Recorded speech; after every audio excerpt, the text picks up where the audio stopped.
up. So, if you've ever been to Coeur d'Alene before, you know the Bowie Bar. Bowie Bar is one of the most popular bars in Coeur d'Alene. They're right on the water, and they serve fantastic beers.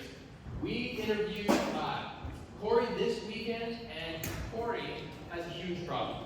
He does about $1 million of beer sales a year, and he loses 20% of his beer sales to waste, loss, and theft.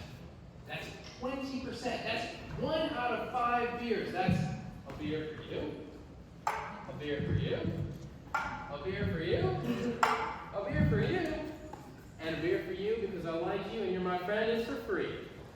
Unfortunately, this is how the industry works. 20% is a very realistic number that more than not, or most beer and wine servers experience in the industry. The Flow State Tap Panel measures real-time data right at the tap. This helps prevent waste through active management of the foaming process, making real recommendations on pressure, dispensing speed, as well as the temperature of the actual beer itself. It helps prevent loss by keeping your people in the place where they need to be when they need to be out selling beers on the floor. It helps prevent theft by integrating with your point of sale system, by correlating the transaction in, beer out model. We can reasonably assume and predict theft throughout your process or throughout your business. It also reduces stress on your people so that when their taps are about to blow, they know and understand how it's going to work, and they can prepare to make sure that your downtime is as little as possible. This is our product. This is a real product that we have here today. Up on your left-hand side is our digital representation of what it's going to look like. If you check it out over here, Johnny's actually using it, and we're displaying real-time data from that tap panel. Our total addressable market is the 67,321 bars, pubs, and alcohol-serving locations throughout the continental United States, but we're focusing on the 90-plus bars here in downtown Spokane. Now, if you remember that Bowie Bar, $200,000 in loss per year. That's millions of dollars lost here in the Spokane area that we can be helping out with right here in our backyard. We can make sure that businesses are saving money on their beer costs and on their labor costs by increasing the quality of life of their people and making sure that their waste is minimized to the best of our ability. Our business model revolves around data collection at the tap handle itself. Then we aggregate, present, and sell that data to the specific target markets that it's relevant to the bartender, who knows exactly how much beer is left in that keg before their keg blows, to the business owner themselves for data and analytics and making sure that their processes are optimized. And then to the distribution centers so that as soon as that keg hits a critical level, they can automatically reorder another one so that as soon as that keg pops, they can have inventory on hand right there ready to rock and roll. Our cost is $20 per tap. Our objective was to make it as little as possible. Let me tell you, $200,000 a year of loss versus $20 a tap seems like a no-brainer to me. Our recurring revenue is $10 for the first tap and $4 for each additional handle after that first tap as a subscription-style service. Our competition, there are really 3 big ones out there in the industry. There's the industry standard that is the pick and shake. And if you wouldn't mind giving us a little test, we've got a keg over here with some beer in it. If you'd give it a shake for us and give us a guess on how many beers you think are left in that keg. I don't drink. Well, you make a great argument. 40 minutes full? It's got to be 20. Close, but not yet. That keg has 17 beers in it, and we surveyed 25 people over the weekend. Not a single person got that right. This is the industry standard.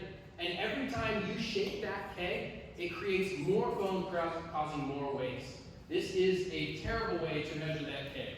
Now, the keg checker on other weight systems are done at the keg itself. So you have to go into the cooler and actually physically work with the keg. Again, creating more foam and creating time when your people are off the line.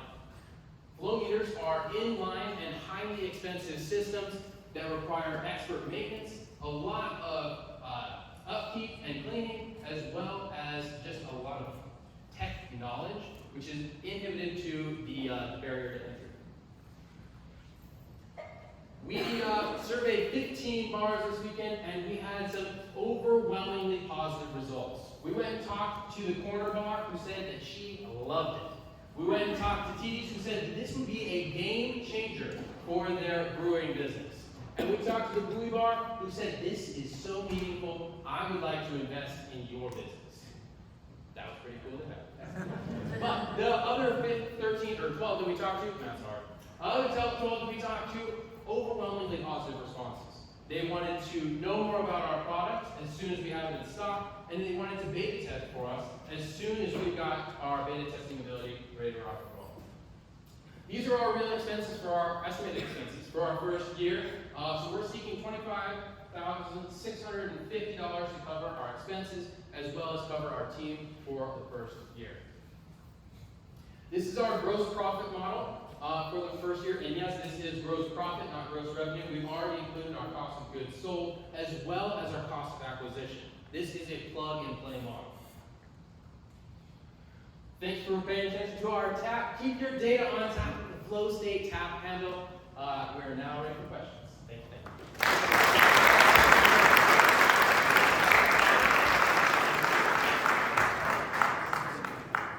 So, two questions. Yeah, we got more teammates there around. So sales and marketing, is this just going to be feet on the ground, or are you going to put your sales and marketing? We actually already factored in our advertising costs. So we factored in advertising on a global market. We averaged $50 for the cost of goods sold. Actually, our customer acquisition cost is $50. And then we imagine that boots on the ground sales are going to be much, much more effective from our 15 experiences this weekend. Okay. And then a really practical question. Is there a battery in that? And will that wear out? And if it goes dead, then you don't get your data, right? That is an excellent question. So it updates in real time, so it's not stored on the device. It actually Bluetooths to a data server that will actually store, manipulate, and then present data to bar owners and whoever else has purchased the data. But it requires a lot of battery. That would be correct. There is a battery in the unit. There will be a couple options, either for USB charging or it may be set up to just use like a AA or AAA battery that we can change out when needed. But it will last you for many, many months before you have to replace it. Excellent question. So the tap handles today seem to be, the analog version.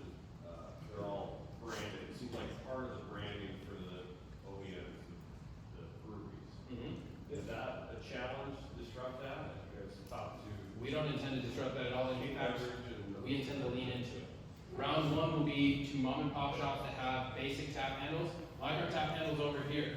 I don't know if any of you noticed, but we were using our product this whole weekend. We moved 140 beers before I think it ran out of battery. If we stopped keeping track, minor update will be necessary. But we actually plan on our first round will have an auxiliary piece of tech, and then eventually we'd like to actually sell to the breweries themselves to input our tech, so that those breweries now no longer have a sales process; they just have a delivery process. So they have access to all of their data from every single one of their locations, so they know when people are selling out, and they can just go get them another tech. Great presentation. Two questions. One, customer validation was amazing, really well done. Give feedback on the pricing model. $10 a year seems really cheap. Second question is beyond just quantity, other quality control elements. Would you track those as well as an extension of the product around temperature, air, whatever other variables go into it? So, first question, feedback on the pricing model. No, we don't have feedback on the pricing model yet. We are just putting that together today. We didn't have that in time to pitch to the bars. We did pitch a tentative pitch of $10 per tap handle, and then $10 a subscription service, which they were over the top about, which does seem like a no, or it seems too low, but our big push in the beginning is to get in, be effective, and create that momentum, and then figure out the details on the back end. It's $10 monthly for the first tap handle, $4 for additional tap handles. Okay. Yeah. Can you explain how it works, like the technology? As you get 10 seconds. So what it does is it uses an accelerometer within the beer handle, so when it's open and running, and when it's closed, it's closed. You have a single button that covers calibration, so that it's very easy on the uptake and easy to continue to use once you've got it. Thank you.